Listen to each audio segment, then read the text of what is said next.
Good evening, folks, and welcome to the 6 o'clock news on SBYnews.com.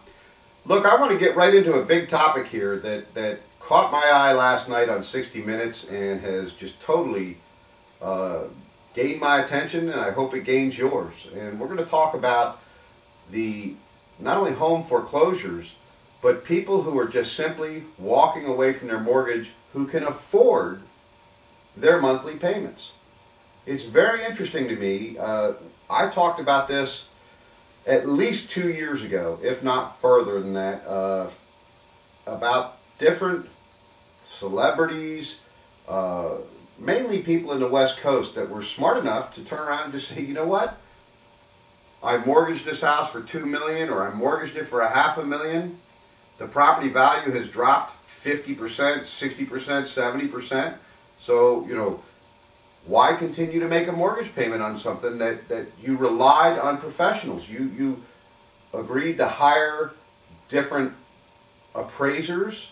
The bank brings in their own appraiser. I mean, they put a value on the home, and you know, even when you could afford the mortgage, people are now walking away from it, and it just makes a lot of sense in this economy.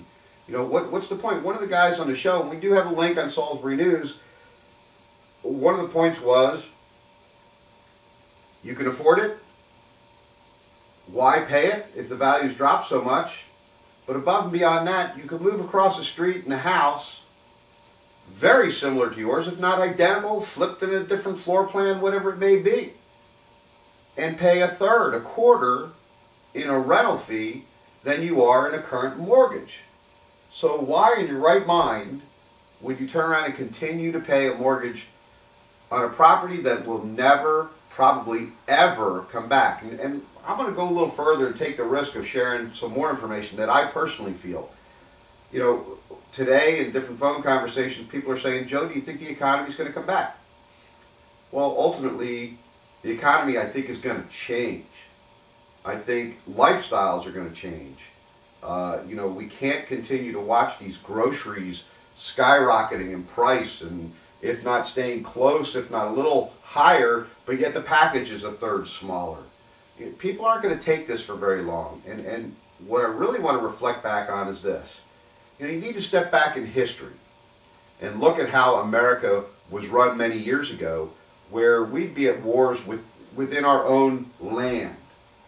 And you'd have soldiers and come and bash out the front door, in many cases kill the people inside the home, take the home, use the home for their own use, and when they were done, they'd burn it down. Are we that far away from this happening again in our country? That's a big question, folks. I mean, I don't know how much more people are going to actually take. What's it going to take? Now, there are no laws for you to walk out of your home and turn your keys in and just step away from it. Granted, I'm sure the Obama administration is going to quickly change that, especially now that 60 Minutes has put it out for millions of people to see. It's something to consider. It's something legal to consider. But just like they changed bankruptcy laws 6 years ago or so, making it that much more difficult to declare bankruptcy. Why? Because they were trying to protect the credit card companies, you know, and the creditors that were out there, again. But they take risks. Here are these companies that are making the most money of anybody around the world, getting protected from our federal government again. So we have a lot to think about, and a lot of changes need to happen in America, but I think the economy's not going to come back within the next 20 years. It's a long time, isn't it? But if you think that you're going to see property values skyrocket back to even a property I owned in Ocean City on the water, $1.6 million or $1,595,000 we sold that property for. This guy's buried it.